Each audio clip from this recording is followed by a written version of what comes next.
Tahukah kamu, bermain sebagai mid laner sebenarnya adalah hal yang paling menyenangkan karena lane ini sangat fleksibel dan bisa diisi banyak role Mobile Legends. Walau begitu, yang paling wajib mengisi lane ini adalah mage. Sebagai mid laner, banyak sekali tips mid lane yang harus kalian terapkan ketika bermain di mid lane Mobile Legends ini. Sebagai mage di mid laner, kalian akan menjadi pusat map dan seringkali terjadi aksi bentrokan. Oleh sebab itu, kalian harus selalu siap ketika bermain dan jangan lengah. Karena mid laner adalah tumpuan rotasi semua hero yang bermain. Wajib kalian pahami agar nantinya kalian tidak akan kerepotan lagi. Mid lane merupakan lane yang seringkali sibuk. Tidak banyak pemain yang bisa memanfaatkan lane ini sepenuhnya. Tapi semua pemain pasti datang ke lane ini. Di sini, kamu akan mendapatkan tips dan trik mid lane karena memang role yang satu ini dinobatkan sebagai lane terpenting. Suka tidak suka, mid lane sangat menentukan tempo permainan. Nomor 7. Menggunakan hero mage meta atau hero yang sedang naik daun di season ini. Hero mage yang sedang meta tentunya akan membuatmu menguasai mid lane dengan mudah. Hero mage yang meta akan berubah-ubah tergantung patch yang sudah diupdate. Bisa jadi hero andalanmu yang belum masuk ke meta, di kemudian hari bisa masuk ke meta. Jadi, kamu harus bisa menggunakan dan menguasai hero yang sedang meta saat ini.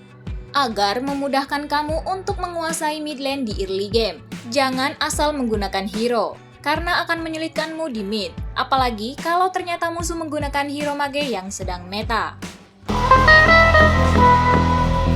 Nomor 6. Sebisa mungkin kamu harus cepat untuk clear lane dengan cara membunuh minions dengan cepat. Jangan biarkan ada minion yang masuk ke turret ataupun turret yang membunuhnya, karena itu akan menjadi kerugianmu.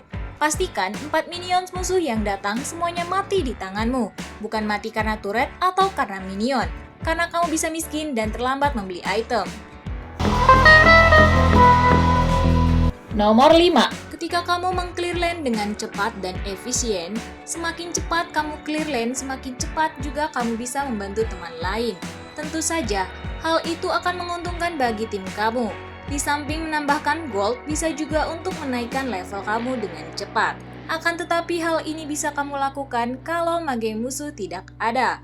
Kalau mage musuh ada, turret kamu akan menjadi masalah kalau ditinggalkan. Pastikan lane kamu itu aman terlebih dahulu sebelum ditinggalkan. Nomor 4. Kontes dan poke artinya adalah di mana salah satu ketika kita bermain sebagai mid laner, hal utama yang harus kalian lakukan adalah kontes dan poke musuh. Alasan ini cukup simple, mid laner adalah pusat perhatian di Mobile Legends. Oleh sebab itu, kalian akan mendapatkan banyak keuntungan bahkan dengan membuat musuh kehilangan 1 atau 2 batang darah. Poke akan penting di sini karena kalian akan memberikan damage terus-menerus kepada musuh dan memaksa mereka untuk sering pulang. Ini alasannya hero mid yang paling populer adalah mage poke dengan potensi tinggi. Sebisa mungkin bagaimana caranya mage musuh harus sering pulang untuk mengisi darahnya. Nomor 3. Skill yang paling penting ketika bermain mid laner adalah skill makro. Skill makro meliputi cara membaca map, prediksi pergerakan, efektif dalam farm dan last hit, juga opsi yang luas adalah skill terpenting. Bermain sebagai mid laner bukanlah hal yang mudah.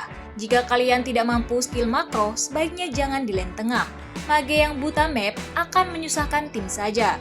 Mage yang tidak berkomunikasi akan menjadikan tim ini bisu dan para pemain bergerak kemana-mana. Nomor 2. Sebagai mid laner yang baik, selain bisa melakukan rotasi yang baik dan benar, seorang mage mid laner harus bisa join pada saat war besar maupun kecil. Hal ini dikarenakan seorang mid laner adalah penyumbang damage terbesar kedua setelah hyper carry.